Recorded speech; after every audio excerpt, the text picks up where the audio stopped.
even though I'm a tea drinker. We'll call it coffee just because that's what most people drink. So I'm not going to judge you. I just don't like the taste.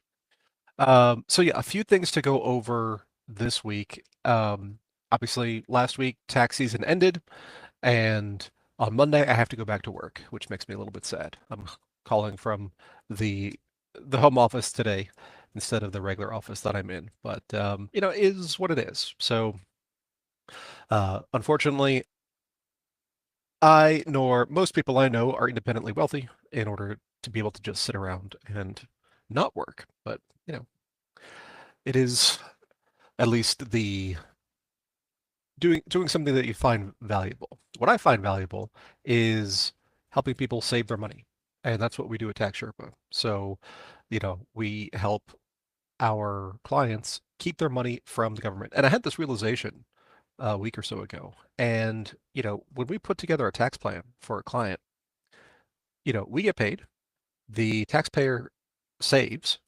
and the person that's actually financing the whole deal is the government. So we are financing everything by reducing the amount of money that's going to the government in the first place, which is part of the big mission. The big mission is to defund the government because I don't really care what your politics are, whichever side of any particular issue you fall on.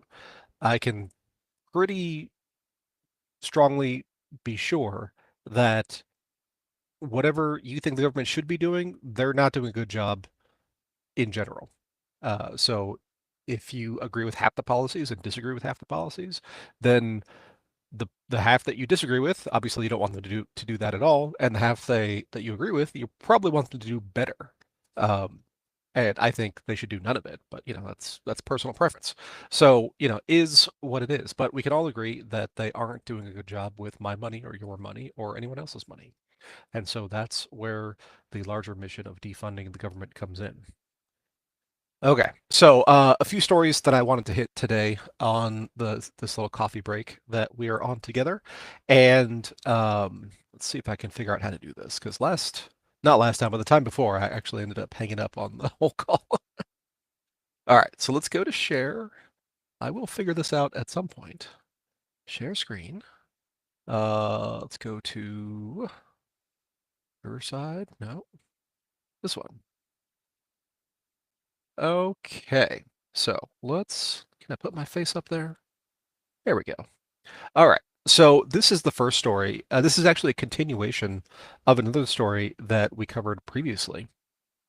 And it's saying 2 million taxpayers face frozen refunds as tax cut benefits skew to wealthiest.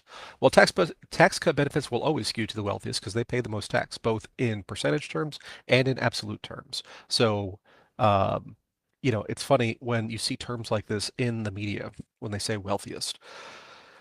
I have had this conversation, I don't know, 200 times with clients over the years. And, somebody who's making, three, $400,000, they'll say, why are my taxes so high? And I'll point out to them, it's like, how on TV when they're talking about the rich people paying their fair share, and they say, yeah. And then I say, well, they're talking about you. And every single time, 100% of the time, I've gotten the same response. But I'm not rich. I'm just doing XYZ. This other guy over there, that's the rich people. And the fact of the matter is that human beings are very sensitive to relative social status. And what that means is that whatever peer group you find yourself in, then you're going to compare yourself and your social position within that group amongst the people in that group. And you're not going to compare to an absolute scale of any kind. And so you can look at, world surveys and you could say there's a statistic that floats around every so often that the top 1% of earners in the world are making $34,000 or more a year, US dollars. And that is true in one sense. I think that survey is of several years old at this point, but it is true in one sense, but it's not true in another. So, in terms of actual US dollars earned, yes. In terms of standard of living, no. In terms of life satisfaction, no. Because there's this implicit assumption that's baked into all of this that wealthy people have better lives. And they certainly have easier lives in some circumstances, like in the material privation elements. It is by no means at all a settled case that they have better life enjoyment when all is said and done. If you look at books like oh, what's the name of it? Five Conversations with the Dying or something like that, where that basically they go into hospices and they talk to people and they interview them and say what was good about your life, what was bad about your life, regrets, things you're satisfied with, all this kind of stuff. And fundamentally, it comes down to, having strong relationships with your loved ones. That's kind of the whole thing. So, when people aspire to be wealthy or become wealthy, relatively quickly, then they find out when they get there that it doesn't actually answer any of the problems that they had because that's not the kind of problems that people actually have. It's all, interpersonal dynamics kind of stuff and how you sit within your own mind. Um, but I know I'm getting kind of far afield here. I think the quintessential proof of this phenomenon is famous actors, actresses, musicians who lose everything and or, expire because of, drug abuse, essentially, alcoholism, that kind of thing. Because if fame and fortune actually fix their problems, then they wouldn't need to abuse drugs or alcohol. So obviously it doesn't. And it works for some of them, but a lot of them, they have these problems. Um, yeah, so that's my little rant on when you see terms like wealthiest in these articles. So the tax cut benefits do skew to the wealthiest. That is true, um, because of the nature of how the system works. But that's actually not what I wanted to focus on for this article. I wanted to focus on this thing: 2 million taxpayers face frozen refunds. And what happened is that people file tax returns and then they get a notice. They get notice, what is it called? CP 53E. Incidentally, anytime you see the letter CP at the beginning of a notice, that means computer processed. No human was involved in generating this notice. It's just an automated thing that goes out based on certain criteria. CP 2000, CP 162, CP 504. These are a lot of the common notices that we see. But this one's CP53E. That's just a code that's given. And what happens is people submit their tax return and they're expecting a refund. And then they get this letter in the mail. And they say, hey, you didn't put direct deposit information on your tax return. We can't send you your money. And so this all comes about because of an executive order that Trump signed back in March of 25, and it was modernizing America's checkbook. So basically, the executive order said, we're not going to accept checks from anybody, and we are not going to pay checks to anybody. Now, the accepting part is completely false. I can tell you that if you send the IRS a check, they will cash it, and they will credit it correctly most of the time. So just be aware of that. But the paying is where this comes in. So we covered this a couple weeks ago. At that time, the number was 1.4 million instead of 2 million. And a few weeks before that, it was 865,000. So this number has increased rapidly over the weeks. And the IRS put together a little website, which is Understanding Your CP53E Notice. And this is related to Executive Order 14247, led to changes in the direct deposit options you now have available.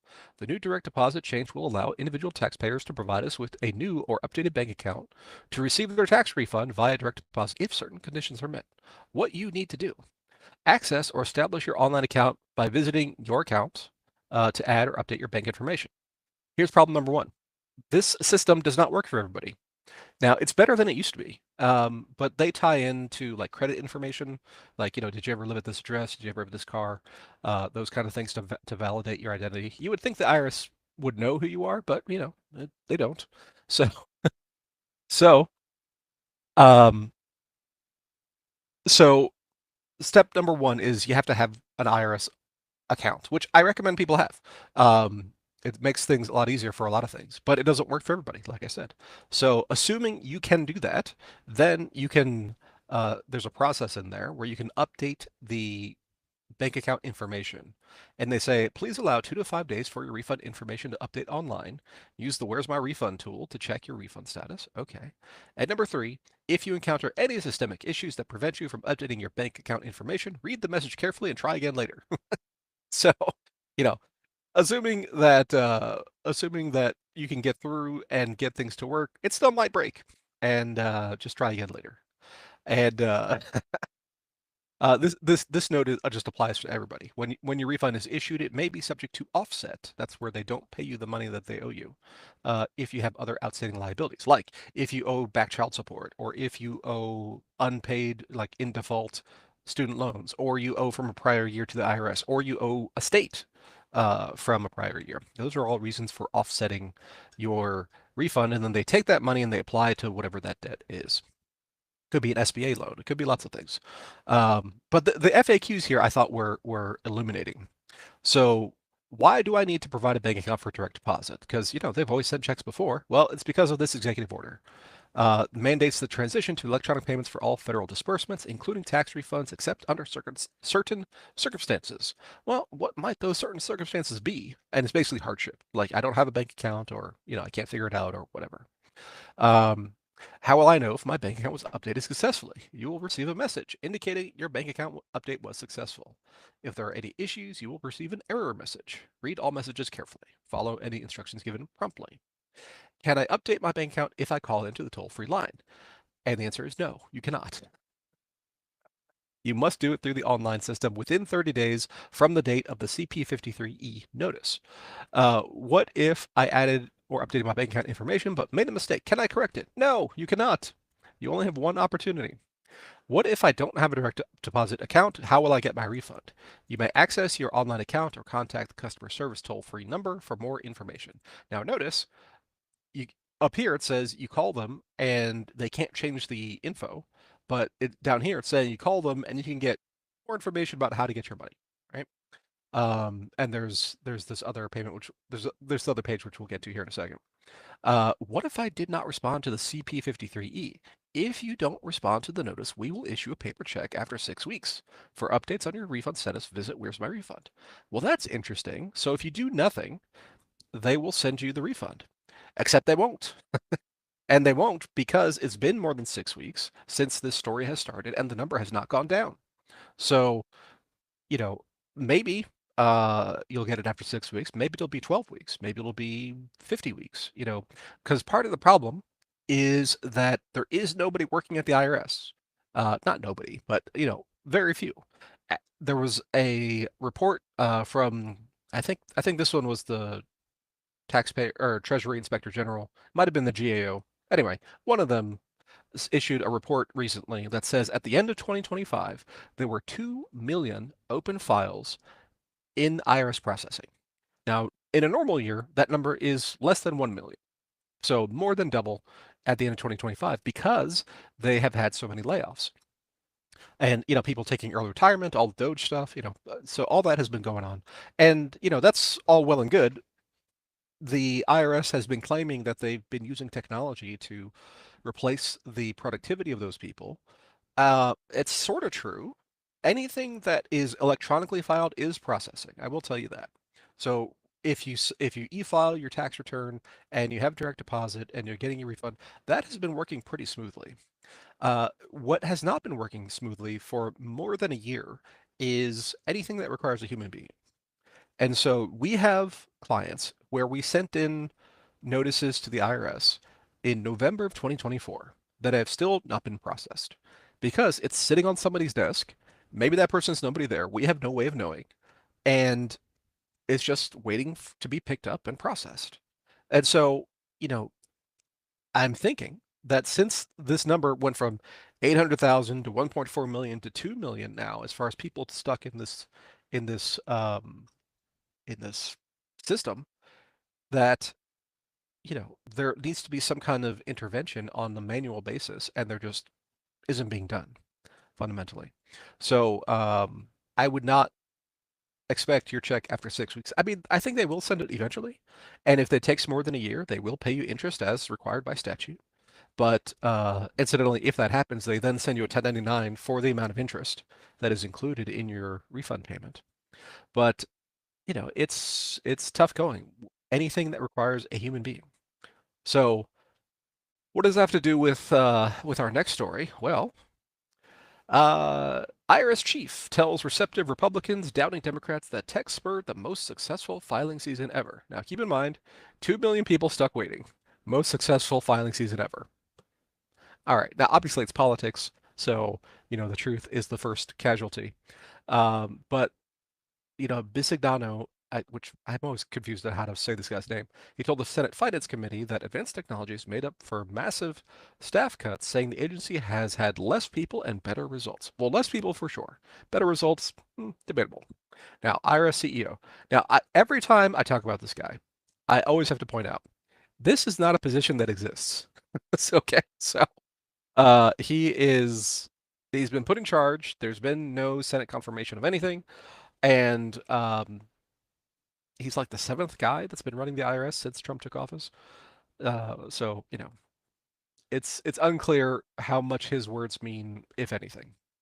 But he was testifying before this committee, saying that it's the most successful filing season, and part of the explanation is that we are processing more returns, and the population grows slowly, but it does grow. People file more tax returns, more things get processed. That's all true.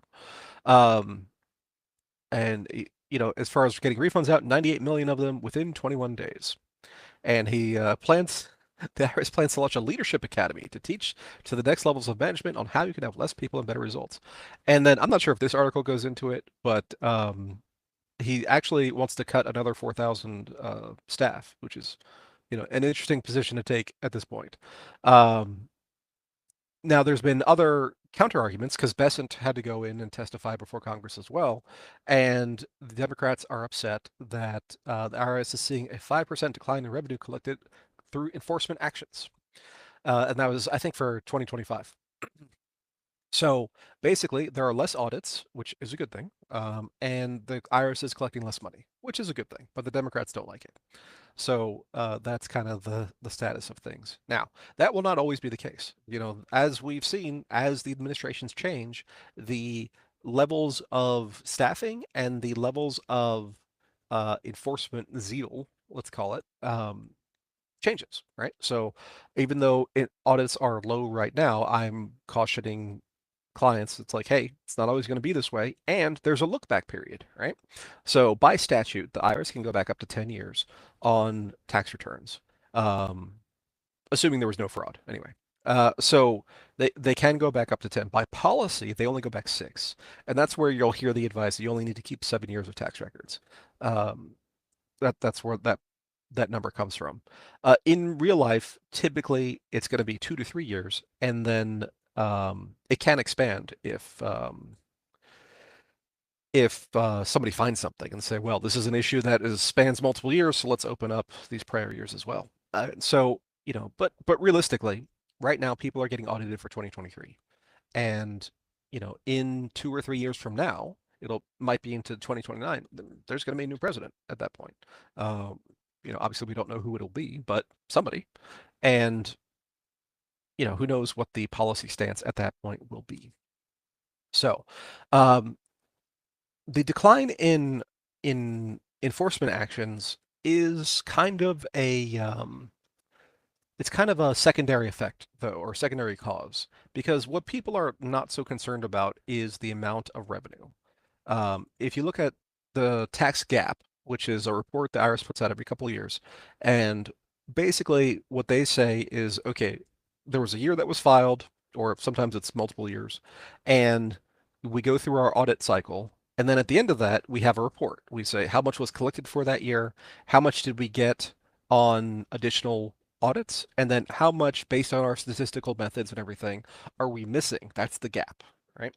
And so when you look at these reports over the last couple, probably 2 decades, the kind of running average is about 85%.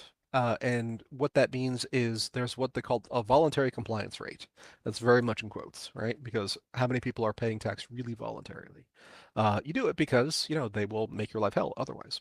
So, um, so after they go through their audits and they see what people filed and they are trying to estimate what people didn't file, it comes out to 85% uh, of the tax that should have been paid was paid. And then they do their collection, and of that 15% that's missing, they collect 2 or 3%, basically. And, it depends a little bit on the issues and at that particular cycle, but that's kind of just broad averages. And so the remaining 12% or 13% is just non-collected. And, the government does just fine. It raises plenty of revenue. The question that politicians have is if the enforcement goes away, if that 2 or 3% threat goes away, does the 85% fall? And it's an open question. I don't know. Um, there are definitely people who will be aggressive and, not report things. And there are also people who will be very conservative and will want to report everything that, that they're liable for under the statutes. So debatable. I don't know how it would actually shake out. If we had zero audits, how many people would voluntarily report correctly? That's really the question. And going down by 5%, is that enough to move the needle? I don't really think so. If it was down by 50%, maybe. But we will we will keep an eye on this and see how it goes over time. And of course, this policy stance changes by administration. So we'll have to figure out whatever the next one is. All right. Yesterday, I put this post on the Tax Strategy Network, which is our school group. I'll go ahead and throw this link in the chat there, which I think goes out to everybody. And um, so medical marijuana was moved by the DOJ from Schedule 1 to Schedule 3. And this comes from, what was it, the Controlled Substances Act? It was one of Nixon's laws. Um, so there was an announcement about 6 months ago saying that they were going to do this, and finally yesterday they actually did it. So the DOJ reclassified medical marijuana, and it specified medical, which is interesting. So why do I care about this in the tax world? Well, because there is a code section called 280E. And what that code section says is that if you are in basically an illegal federal business. So even if medical marijuana is legal in your state, it is not legal to sell federally, and therefore, for federal purposes, you are subject to this restriction. And the restriction is the only thing you can deduct from your revenue, because you have to report whether it's legal source or not. You have to report all your income. Um, the the only deduction you can have is cost of goods. So if I'm a medical marijuana dispensary in Colorado, let's say they're the poster child for all this stuff, um, and I buy, um, I don't know what they're measured in grams, kilograms, pound, whatever, a package. You buy a package for $500, and you sell it in your shop for $1,500, then you have a gross profit of $1,000. And under Section 280E, you have to pay tax on that $1,000. Doesn't matter what your shop rent costs, doesn't matter if you had to employ people, doesn't matter if you had to advertise, none of that counts. And so effectively, you are paying taxes on as though you had no operating expenses. But you still have the operating expenses, so you're paying tax on money you don't have anymore, fundamentally. And now that this has been rescheduled, uh, schedule because that regulation only applies to Schedule 1 and Schedule 2. For Schedule 3, it does not apply. And so now these companies that are selling this medical marijuana can go out and they can deduct operating costs, and that's going to drive their tax bills way down. And, you know, theoretically, if there's a somewhat efficient market, that will create competitive pressure on the prices, so we should see price of medical marijuana going down. Obviously, there's a feedback effect to that where it's not going to be instantaneous, but that should be the trend over time. Um, so, store rent, utilities, payroll, all that kind of stuff is now deductible for medical marijuana. If you're selling recreational marijuana, then that does not apply. So you would still be subject to the 280E limit. And I know some states have gone full on legalization, some are still in the medical only, so you'd have to figure out what that applies in that particular business. But it is interesting um, how these not even law changes, but policy stance changes really affect businesses. And you know, like I said here, it's a great example of how carve out legislation can alter the tax position of something that might not be apparent from first glance. And the tax code is filled with carve out language. Um, but it's part of our job and part of your job to actually find which situations apply to your situation. Because, the things that are applicable to oil and gas are different from the things that apply to solar installations is different than applies to consulting businesses. And so all these different things have their own peculiarities that may or may not interact with the code in interesting ways. So that's part of the whole gig is figuring that stuff out. And yeah, so I put a post up in the Tax Strategy Network. That's our free platform or free group on School, where you can get updates like this, along with some educational resources that I will show you here in just a second. All right. The other story I wanted to cover was this one, Kraken. Kraken is a brokerage for cryptocurrency. So they filed 56 million tax forms with the IRS and is now pushing Congress for crypto tax relief. So there's a new form this year. You might have gotten one. It's called a 1099-DA, 1099 Digital Asset Report. And basically, this is the cryptocurrency equivalent of a 1099-B, which is a barter exchange that you would have for selling a stock. So 1099-Bs, incidentally, are what got me into trouble way back when because I did not report those correctly on back in 2003, 2004, and that caught up to me in 2007, and that led me into my whole tax journey. But now there's a new form, 1099-DA, that the uh, that the crypto brokerages are having to file, and they're saying that Kraken filed 56 million of these because the thing is that crypto trades way, way more than stocks do in terms of just transaction volume.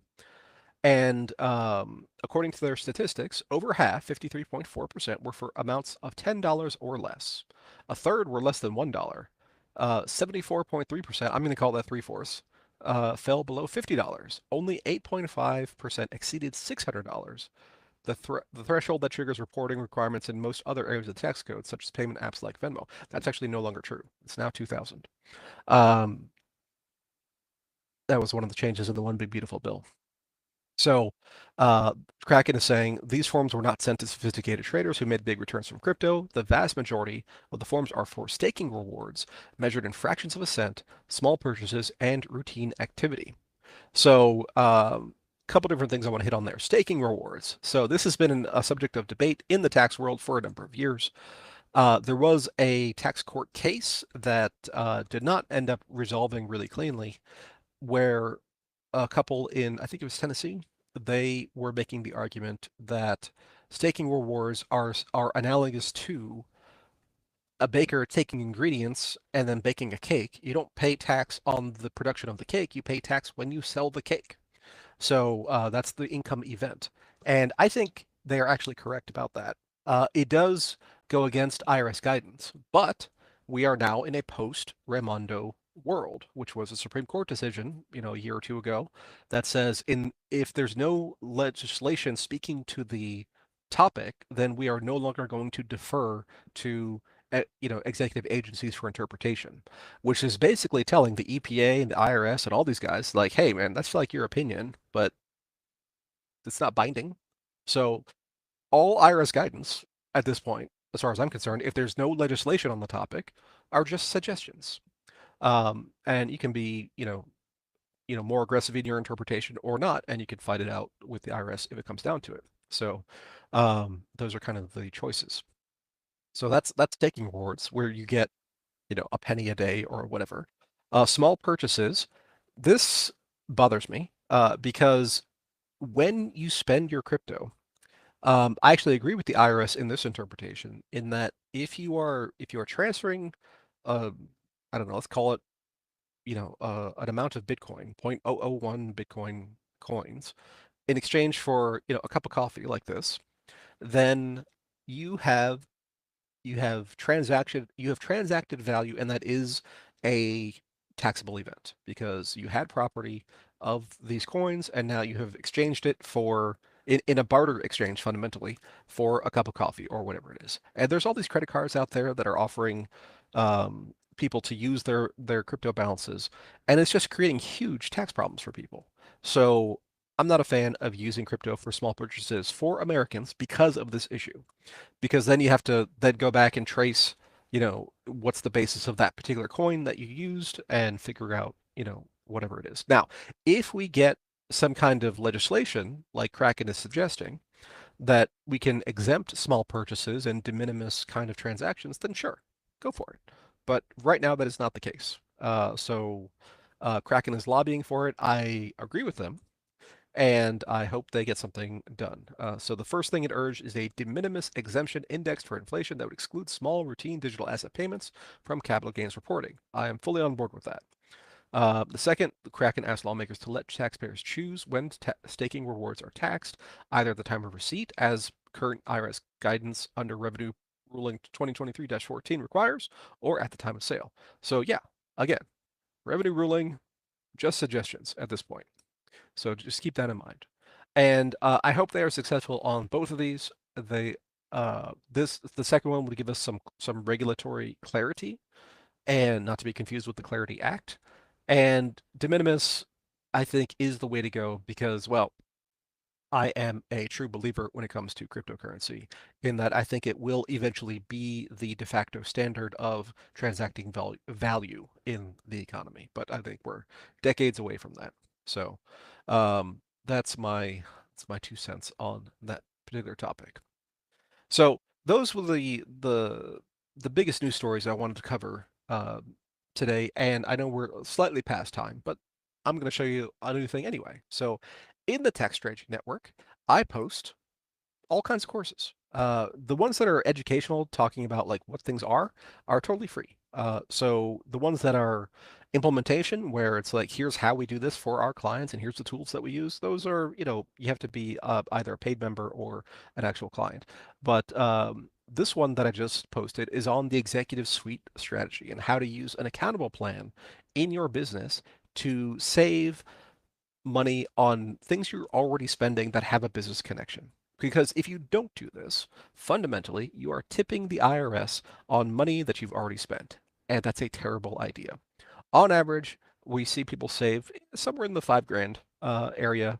It's going to depend on your location as far as cost of living. It's going to depend on how fancy your tastes are.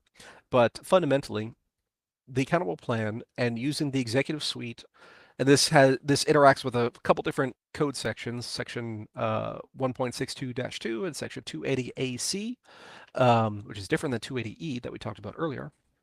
But basically, you take reimbursements for money you're personally spending of business use stuff. And there's a bunch of qualifications that go along with that.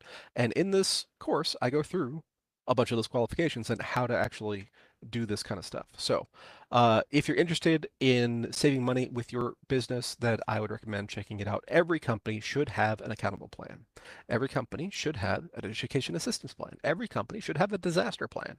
So there's a bunch of these things that you always want to have in place because it doesn't hurt anything and you have upside. So potentially, like the disaster plan is a great example. Um, you never know if a natural disaster and a FEMA declared disaster is going to hit your particular location. But if it does, you want to have this plan in place so that you can take reasonable reimbursements for costs related to that disaster. So earlier this year, there was a big winter storm throughout all of the southeast. So it hit Georgia, where I am, and um, you know, if I had to relocate for a week or two to wait out the storm, then okay.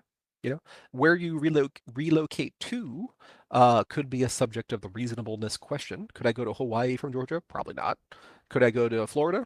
I mean, that's next door. So yeah, probably.